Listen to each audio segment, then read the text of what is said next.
રાધે રાધે, જય શ્રી કૃષ્ણ. મનુષ્યોના આચાર વિચાર વાણી વર્તન વ્યવહારને આધારે આપણા ધર્મશાસ્ત્રના એવા રચયિતા અને માનવ ધર્મશાસ્ત્રના પ્રણેતા એવા મનુ ભગવાને 4 વર્ણો પાડ્યા છે, જેમાં પ્રથમ બ્રાહ્મણ, બીજું ક્ષત્રિય, ત્રીજું વૈશ્ય અને ચોથું શૂદ્ર છે. તો આપણે આ 4 વર્ણોના શું શું કાર્ય છે તેનું વિગતવાર આપણે વર્ણન જોઈએ. નમસ્તે મિત્રો, જય શ્રી કૃષ્ણ, નારાયણ, રાધે રાધે.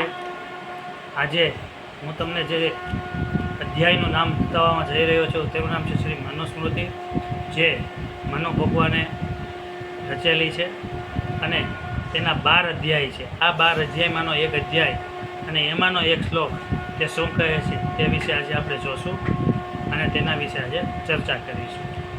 તો પહેલો અધ્યાય છે એ શું કહે છે તે જોઈએ. મનુ મેકાગ્ર માસીનમ વિગમ્ય મહર્ષ્ય પ્રતિપૂજ્ય યથાન્યાય મિંદમ વચનમ બ્રુવન. એટલે કે એકાગ્રચિત્તે બેઠેલા મનુની પાસે જઈ મહર્ષિઓએ સામો સત્કાર કરીને તેમને યથાયોગ્ય આ વચન કહ્યું.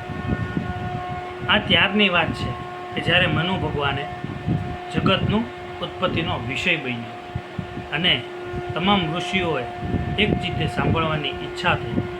ત્યારે મનુ ભગવાન પાસે જઈ અને માનવ ધર્મશાસ્ત્ર શું કહે છે તેના વિશે જ્ઞાન લેવા ગયા અને ત્યાંમાં પહેલો શ્લોક છે જે પહેલા અધ્યાયમાં આવેલો છે.